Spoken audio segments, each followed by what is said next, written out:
નમસ્કાર વિદ્યાર્થી મિત્રો, આજે આપણે પોલિમર ચેપ્ટરની અંદર છઠ્ઠા એપિસોડની અંદર છીએ. લાસ્ટ ટાઈમ આપણે સંઘનન પોલિમરની યાદી બનાવી હતી. એમાંથી આપણે બે સંઘનન પોલિમર જોયા હતા. આજે આપણે બાકીના છે એ સંઘનન પોલિમર જોવાના છે. તો ચાલો આજે સૌથી પહેલા આપણે જોઈએ નાયલોન 6.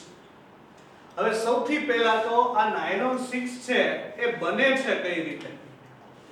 તો મિત્રો સૌથી પહેલા એની બનાવટ યાદ રાખજો કે કેપ્રોલેક્ટમ ને, નામ બરોબર સાંભળજો, કેપ્રોલેક્ટમ ને પાણી સાથે ઊંચા તાપમાને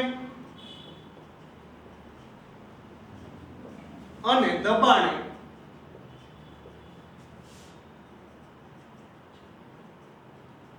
ગરમ કરતા બને છે.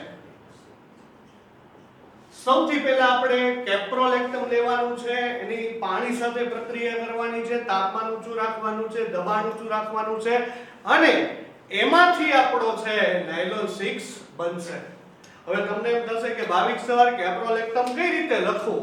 તો એક સરસ મજાની તમને ટ્રીક આપું છું, બરોબર સાંભળજો. જો સૌથી પહેલા આવી રીતે અહીંયા તમારે કીટોન સમૂહ લખી નાખવાનો. કીટોન સમૂહ તમને બધાને આવડે છે. શું થશે? C double bond O. પછી બરોબર એક્ઝેક્ટ એની ઉપર ધજા આપણે NH ની લગાડી દેવાની. કોની ધજા લગાડી દેશું? NH.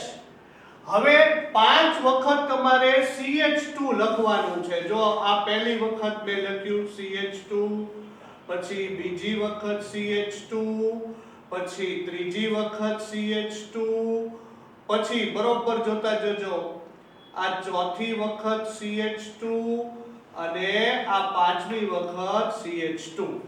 તો આ જે ચક્રીય જે રચના બની, આપણે 5 વખત CH2 જોડી દેવાના અને જે આ ચક્રીય રચના બની છે એને કહેવામાં આવે છે મિત્રો કેપ્રોલેક્ટમ. શું કહેશું આપણે? કેપ્રોલેક્ટમ. હવે આ કેપ્રોલેક્ટમની આપણે પ્રોસેસ કરવાની છે. કોની હાજરીમાં? તમને બધાને ખ્યાલ છે, પાણીની હાજરીમાં. તાપમાન ખૂબ વધારે રાખવાનું છે, 533 કેલ્વિન થી 543 કેલ્વિન. આ ખૂબ ઊંચું તાપમાન છે અને ઊંચા દબાણે આપણે પ્રક્રિયા કરવાની છે. સાચું કહું, પોલિમર ખૂબ જ સહેલો છે. જો અહીંયાથી આપણે આ રિંગને છે ને કટ કરશું, બરોબર જોજો ભાઈ, અહીંયાથી આપણે આ કેકને કાપી નાખી, આ રિંગ છે એને કટ કરી, તો જો એ કઈ રીતનો પોલિમર બનશે. તમને લોકોને ખ્યાલ છે કે પોલિમર બોક્સમાં બેસાડશું. બીજું, કેપ્રોલેક્ટમના N અણુ લેવાના છે એટલે બહાર ચોકીદાર N ને બેસાડી દેશું. જો કઈ રીતે બને તો અહીં આગળ જો સૌથી પહેલા શું આવ્યું? તો C ડબલ બોન્ડ O. હવે જો તો આ CH2 ગણો, એક વખત, બે વખત, 3 વખત, 4 વખત અને 5 વખત. હવે હું 5 વખત કઈ લખવા નહીં જાઉં, સિમ્પલ રીતે દેખાડી દઈશ કે CH2 5 ટાઈમ્સ અને છેલ્લે જો તો આપણી ધજા એટલે કે NH અહીંયા બહાર સંયોજકતા બતાડી દેવાની. તો મિત્રો આ જે પોલિમર બન્યો એ કયો છે આપણો? નાયલોન 6. તમને ખ્યાલ આવી જ ગયો હશે કે આને શા માટે નાયલોન 6 કહેવાય છે? કેમ કે એના મોનોમર જે કેપ્રોલેક્ટમ છે એમાં 6 કાર્બન આવેલા છે. તમે ગણી જુઓ. બીજું કે આનો ઉપયોગ સાવ સહેલો છે. નાયલોન 6 નો ઉપયોગ ક્યાં થાય? નાયલોન 6 નો ઉપયોગ ક્યાં થાય? એક વિદ્યાર્થીએ ડોક્સમાં લખ્યું હતું, સર નાયલોન ગાંઠિયા બનાવો. આમાં આપણે નાયલોન ગાંઠિયા નો આવે. આ નાયલોન 6 નો ઉપયોગ થાય છે વસ્ત્રો બનાવવા માટે, દોરડા બનાવવા માટે અને ટાયર છે એની બનાવટમાં છે એનો ઉપયોગ થાય છે. તો મિત્રો તમારી સામે એક સરસ મજાનો પોલિમર મેં રજૂ કર્યો, નાયલોન 6. હવે આપણે બીજો પોલિમર ભણવાનો છે, મેલામાઇન ફોર્માલ્ડિહાઇડ. ચાલો જઈએ મેલેમાઇન ફોર્માલ્ડિહાઇડ બનાવવા માટે. સૌથી પહેલા એની બનાવટ. તો એની બનાવટ છે મિત્રો સાવ સહેલી છે કે મેલામાઇન. નામ ઉપરથી ખબર પડી જાય કે મેલામાઇન અને ફોર્માલ્ડીહાઇડની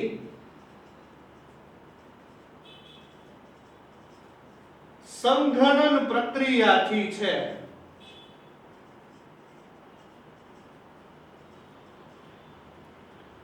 બને છે. આપણે મેલામાઇન અને ફોર્માલ્ડીહાઇડ વચ્ચે ઢીસુમ કરાવવાનું છે. મેલામાઇન અને ફોર્માલ્ડીહાઇડની સંઘનન પ્રોસેસથી છે એ બને છે. તો ચાલો આપણે બનાવી નાખીએ મેલામાઇન ફોર્માલ્ડીહાઇડ પોલિમર. એકદમ ઈઝી. જો હું સૌથી પહેલા અહીંયા મેલામાઇન છે તમને લખતા શીખડાવું છું. સૌથી પહેલા તમારે આમ બેન્ઝીન ચક્ર જેવું દોરવાનું, પછી એકાંતરિત તમારે શું દર્શાવી દેવાના, પાઇબંધ દર્શાવી દેવાના. હવે અહીંયા કાર્બનને વિસ્થાપિત કરીને ત્યાં નાઇટ્રોજન, અહીંયા આગળ કાર્બનને વિસ્થાપિત કરીને ત્યાં નાઇટ્રોજન, અહીંયા આગળ પણ નાઇટ્રોજન, અને આ બધી જગ્યાએ NH2 અને અહીંયા આગળ પણ NH2. તો આપણું બન્યું મેલામાઇન. સહેલું છે ને? યાદ રાખજો બરોબર. હવે આ મેલામાઇનની પ્રક્રિયા છે આપણે કોની સાથે કરાવવાની છે? તો કે મેલામાઇનની પ્રક્રિયા આપણે ફોર્માલ્ડીહાઇડ. તમને ફોર્માલ્ડીહાઇડ નું સૂત્ર ખબર હશે. ફોર્માલ્ડીહાઇડ એટલે HCHO. એની વચ્ચે પ્રક્રિયા કરાવવાની છે. તો જો શું બનશે પહેલા. હવે જો એકદમ સરળ વસ્તુ શીખડાવું છું. જોજો બરોબર. અહીંયા જોજો, અહીંયા આગળ આ બંનેને કમ્બાઈન સેન્ડવિચ કરી નાખો તો CH2O લખાય, અને અહીંયાથી એક H છે એ અહીંયા પાછળ આવીને બેસી જશે. તો જોજો કઈ રીતે બન્યું. તો આપણું સૌથી પહેલા આ બેન્ઝીન ચક્કડું, એમાં નાઇટ્રોજન આપણે કાર્બનને વિસ્થાપિત કરીને લખી નાખશું. આ નાઇટ્રોજન, અહીંયા આગળ પણ નાઇટ્રોજન, અને અહીંયા આગળ પણ નાઇટ્રોજન. પાઇબંધ દર્શાવી દેશું. અહીંયા આગળ NH2, અહીંયા આગળ NH2. હવે જોજો અહીંયાથી બરોબર જોતા જજો. NH2 હતા પણ એક હાઇડ્રોજન આ O ની પાછળ જોડાઈ જાય. આને કમ્બાઈન્ડ રીતે શું લખી શકાય? તો કે NH, પછી જો CH2 અને OH. આને આપણે નામ આપી દેશું મધ્યવર્તી રેઝિન. શું નામ આપ્યું? મધ્યવર્તી રેઝિન. ખાસ યાદ રાખજો, સાવ સહેલું છે. અહીંયાથી NH છે, એક હાઇડ્રોજન ને O પાછળ જોડી દેવાનો, આની શું કરી નાખવાની? સેન્ડવિચ. હવે આ મધ્યવર્તી રેઝિનની છે આપણે n વખત પ્રક્રિયા કરવાની છે.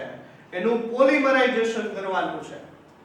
તો જો પાણીનો અણુ ક્યાંથી દૂર થશે પહેલા બરોબર સમજી લો.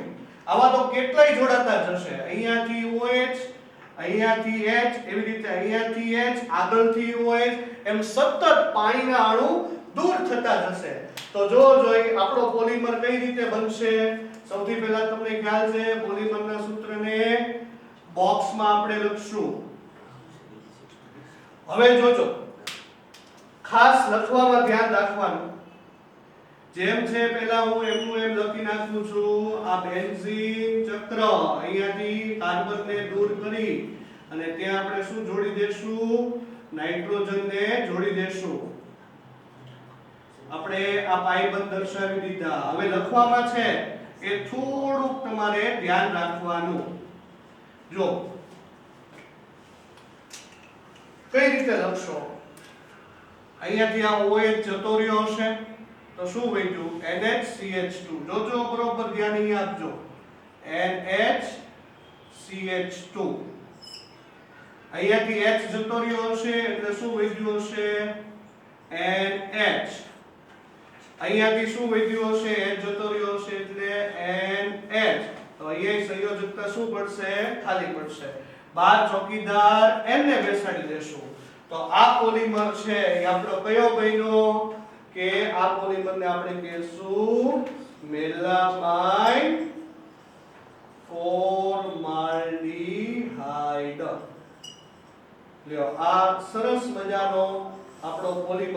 જેનું નામ છે મેલામાઇન ફોર્માલ્ડિહાઇડ. બીજું કે મિત્રો આનો ઉપયોગ ક્યાં થાય છે? આનો ઉપયોગ એક જ જગ્યાએ થાય છે કે તૂટે નહીં તેવી ક્રોકરી બનાવવા માટે. તમને ખ્યાલ હશે કપ રકાબી ને એવા બધા જે સાધનો આવે છે બરોબર, એ ફાઈબર પ્લાસ્ટિક ના આવે છે. તો તૂટે નહીં તેવી ક્રોકરી બનાવવા માટે આનો ઉપયોગ થાય છે. બીજું મિત્રો, ક્યારેય કન્ફ્યુઝનમાં નહીં પડવાનું. આપણી ટેક્સ્ટ બુકમાં માત્ર ને માત્ર બે પોલિમર જ એવા છે કે જે થર્મોસેટિંગ છે. થર્મોસેટિંગ એટલે ગરમ કરતા પણ પીગળે નહીં. કયા બે? તો કે એક છે મેલામાઇન ફોર્માલ્ડિહાઇડ અને બીજું છે બેકેલાઇટ. આ બે સિવાય બધા થર્મોપ્લાસ્ટિક છે, પણ આ બે એવા છે જે થર્મોસેટિંગ છે. ખાસ યાદ રાખજો.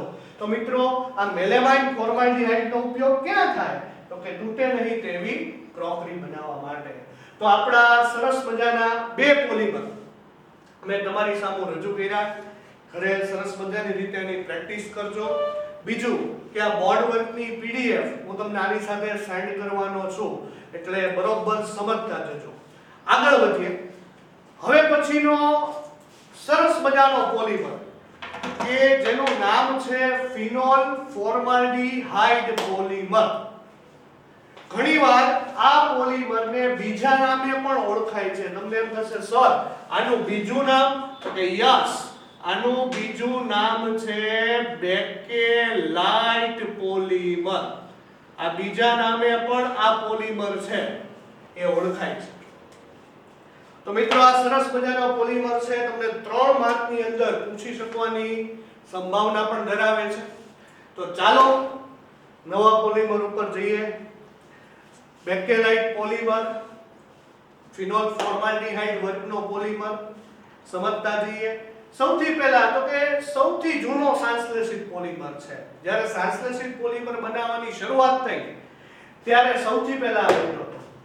બીજું, એની બનાવટ તો કે એકદમ ઈઝી છે. તો કે ફિનોલ અને ફોર્માલ્ડિહાઇડની એસિડ અથવા બેઝ ઉદ્દીપકની હાજરીમાં પ્રક્રિયા કરાવવાની છે.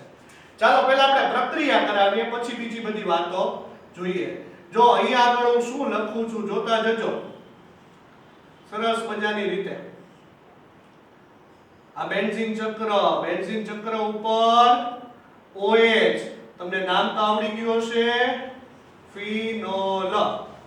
આ ફિનોલની પ્રક્રિયા આપણે ફોર્માલ્ડિહાઇડ એટલે HCHO સાથે કરાવવાની છે. જો આ ફોર્માલ્ડિહાઇડ આપણે લીધું. હવે જોતા જજો ભાઈ, આ ફિનોલ અને ફોર્માલ્ડિહાઇડની પ્રક્રિયા આપણી સેન્ડવિચ પ્રક્રિયા. જો તમને યાદ હશે, આને ભેગું કરી નાખવાનું CH2 અને અહીંયાથી જે H જશે એ ક્યાં બેસી જશે? તો કે O ની પાછળ. તો જોજો ભાઈ કઈ રીતે બને છે, બરોબર ધ્યાન આપજો. કઈ રીતે બને છે? અહીંયા ઉદ્દીપક કોણ લેવાનું છે? બરોબર ધ્યાન આપો જોઈ. ઉદ્દીપક તરીકે છે આપણે એસિડ લેશું. હવે મારે એસિડ નો લખવું હોય તો ટૂંકમાં એમ લખી શકું H+. આ એસિડ થયો.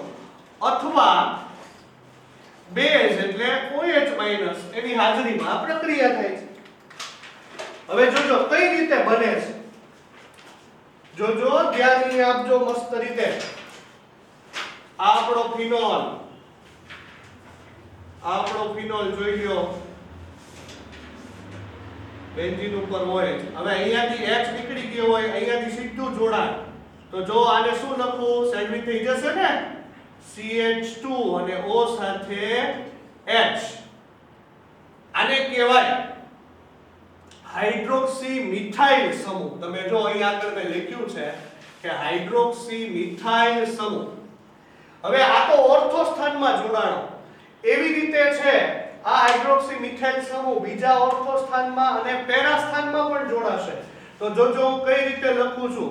ફરીવાર આનું આ જ સૂત્ર. હવે એવી જ રીતે હાઇડ્રોક્સી મિથાઇલ સમૂહ છે, આપણે એને ક્યાં જોડી દેશું? જો આ ઓર્થો સ્થાનમાં તો હતો જ તે, હવે એને ક્યાં જોડી દેશું? એક વખત પેરા સ્થાનમાં. હજી બીજી વાર આગળ વધીએ, એને હજી ક્યાં જોડી દેશું? તો કે હજી એને છે આપણે બીજા ઓર્થો સ્થાનની અંદર છે એ જોડી દેશું. એટલે જો હું અહીંયા નીચે લખું છું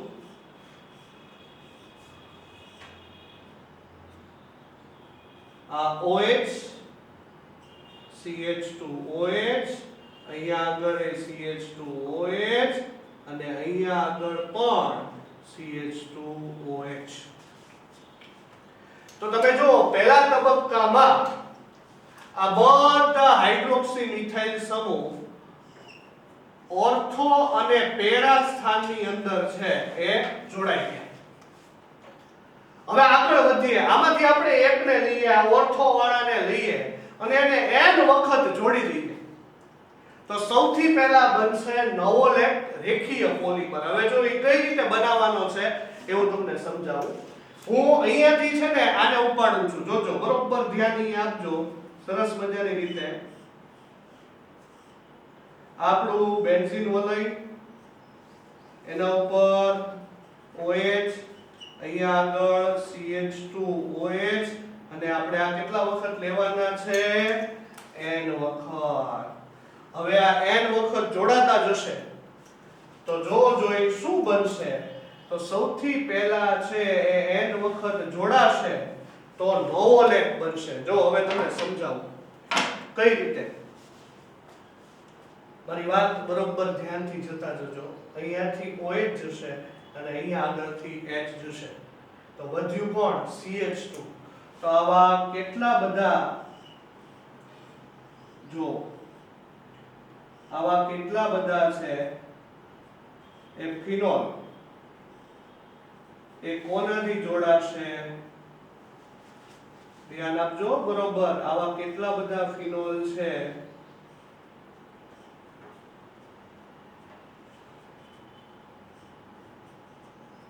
એ CH2 સમૂહથી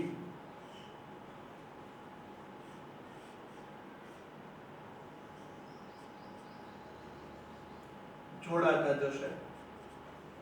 અહીંયા આગળ જોડાણ હજી થઈ શકે, અહીંયા આગળ જોડાણ હજી થઈ શકે. તો આજે રેખીય પોલીમર બન્યો એને કહેવામાં આવે છે નોવો લેખ. મિત્રો ખાસ યાદ રાખજો, બોર્ડની અંદર પણ આ સવાલ પૂછાઈ ગયો છે કે નોવો લેખ એ કેવા પ્રકારનો પોલીમર છે? તો રેખીય પોલીમર છે. હવે આપણે લખી તો નાખ્યું યાદ રાખવા માટે. ફિનોલ ફિનોલ ફિનોલ, વચ્ચે હિંચકો કોનો ભાગી દેવાનો? CH2. ખરેખર સાચું મેં તમને સમજાવ્યું છે. અહીંયાથી OH જશે ને અહીંયાથી H જશે, આગળનો OH, અહીંયાનો H, એમ અહીંયા CH2, અહીંયાનો OH, આગળનો H, એમ પાણીના અણુ દૂર થતા જશે. તો આટલું તમને યાદ રહ્યું. નવો લેખ સુધી પહોંચી ગયા. તમે જો અહીંયા લખ્યું છે કે ફિનોલના વલયો CH2 દ્વારા છે એ જોડાય અને નવો લેખ રેખીય પોલીમર બને છે. હવે આ જે નવો લેખ છે એને આગળ ફોર્માલ્ડિહાઇડ સાથે ગરમ કરવામાં આવે તો એ તિર્યક બંધ બનાવે છે. ઘણા કે સાહેબ આ તિર્યક બંધ એટલે શું? તો કે ત્રણ બાજુથી જોડાય છે. તિર્યક બંધ એટલે ત્રણ બાજુથી જોડાય છે અને બેકેલાઇટ બને છે. જો હવે તમને યાદ રાખવા માટે સીધું જ આપણી બુકમાં બેકેલાઇટનું સૂત્ર આપ્યું છે. તમને યાદ રાખવા માટે એક સરસ મજાની ટેકનિક આપું. સૌથી પહેલા તમે અહીંયા આગળ જો તો હું નવો લેખ લખું છું. બરોબર ધ્યાનથી જોજો. હું અહીંયા આગળ છે સૌથી પહેલા છે એ નવો લેખ લખીશ. જો બરોબર જોતા જજો કે સર કઈ રીતે લખે છે. બેકેલાઇટ બનાવવું સાવ સહેલું છે. તમે જો અહીંયા આગળ હું બરોબર નવો લેખ લખું છું.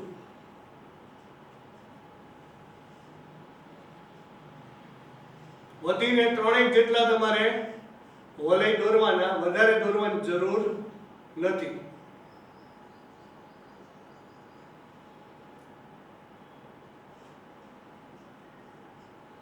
આવી રીતે જોડાણ થઈ શકે. આનો મતલબ છે આવા n સુધી જોડાઈ શકે.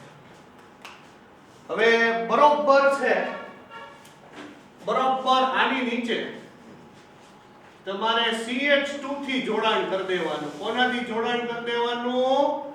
CH2 થી જોડાણ છે તમારે લોકોએ કરી દેવાનું, જોજો.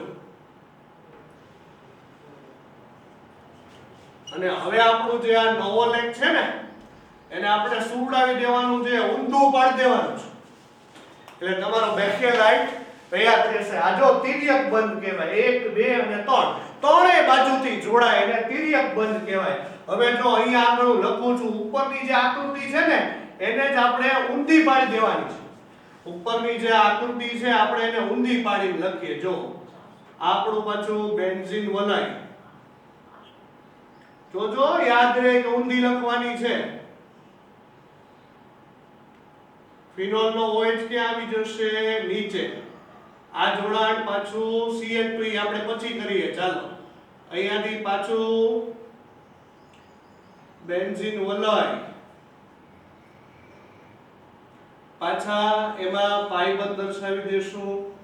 અહીંયા આગળ OH અને જો આ છેડે અને અહીંયા આગળ આ છેડે કોણ આવી જશે? CH2. હજી પાછું અહીંયા આગળ આપણે પાછું બેન્ઝીન વલય મસ્ત મજાનું ચક્ર દોરી નાખવાનું. અહીંયા આગળ પાઇબંધ દર્શાવી દેશું OH. હવે જો અહીંયા આગળ CH2 અને અહીંયા આગળ બોન્ડ. હવે આવી રીતે અહીંયા અનંત સુધી ચાલશે, અહીંયા અનંત સુધી ચાલશે. તો આ આપણું બન્યું બેકેલાઇટ. હવે જુઓ મિત્રો કેટલું ઈઝી છે આ બેકેલાઇટ બનાવવું છે ને, એકદમ સરળ છે. ખાલી તમને તોરણ બાંધતા આવડતું હોવું જોઈએ. ટ્રિક્સ થી યાદ રાખો, બરોબર, જેથી કરીને તમને ઝડપથી યાદ રહે. પહેલા આપણે નવો લેખની રચના કરવાની છે, નવો લેખમાંથી પછી આપણે બેકેલાઇટ બાજુ જવાનું છે. બીજું કે ખાસ આ વસ્તુ ન ભૂલાય, એ દર્શાવે છે કે આવા અણુઓ નવો લેખના n વખત છે એ જોડાતા જાય છે. બીજું મિત્રો કે આ જ્યારે બેકેલાઇટ બને છે ત્યારે ન પીગળે તેવો સખત ઘન બને છે, એ ક્યારેય પીગળતો નથી. એટલા માટે આપણે એને નામ આપી દઈશું થર્મોસેટિંગ પોલિમર. જેમ મેં તમને હમણાં કીધું કે આપણી ટેક્સ્ટ બુકમાં માત્ર ને માત્ર 2 પોલિમર જ એવા છે કે જે થર્મોસેટિંગ છે. એક છે બેકેલાઇટ અને બીજો છે મેલામાઇન ફોર્માલ્ડિહાઇડ. આગળ વધીએ કે થર્મોસેટિંગ હોય તો એનો પુનઃ ઉપયોગ નથી થઈ શકતો, એને ફરીવાર ઘડી નથી શકાતો, એને ઘાટ ન આપી શકાય કેમ કે પીગળે જ નહીં. બીજું એનો ઉપયોગ ક્યાં થાય? તેનો ઉપયોગ છે સ્વિચ બોર્ડની સ્વિચ બનાવવા માટે થાય છે, કાસ્કાઓ બનાવવા માટે થાય છે. પછી તમે વાજા અથવા તો સ્વિચ જોઈ હશે વાજા પરની, બ્લેક અને વ્હાઇટ કલરની આવે, તો એ બનાવવા માટે થાય છે. પછી ઘણીવાર વાસણોના હાથા, તમે ક્યારે સાંભળ્યું છે વાસણોના હાથા ગરમ થયા પીગળી ગયા? કોઈ દિવસ નહીં. તો આ વાસણોના હાથા બનાવવા માટે પણ આ બેકેલાઇટ છે એનો ઉપયોગ થાય છે. તો મિત્રો આજે આપણે સરસ રીતે 3 પોલિમર છે એ ભણ્યા. કયા કયા 3 ભણ્યા? તો કે સૌથી પહેલા નાયલોન 6 ભણ્યા. બીજું છે એ આપણે શું ભણ્યા? Melamine formaldehyde polymer. ત્રીજું આપણે શું ભણ્યા? બેકેલાઇટ. બરોબર. તો આ ત્રણેય પોલિમર છે કે આજે આપણે કમ્પ્લીટ થઈ ગયા. આજે આપણે તમામ સંઘનન પોલિમર છે એ કમ્પ્લીટ કર્યા. તો બસ આજના લેક્ચરમાં એટલું. फिर मिलेंगे चलते चलते. જોતા રહો જ્ઞાનગુરુ ઓનલાઈન. હવે પછીના એપિસોડમાં આપણે આગળ વાત કરશું. Thank you so much.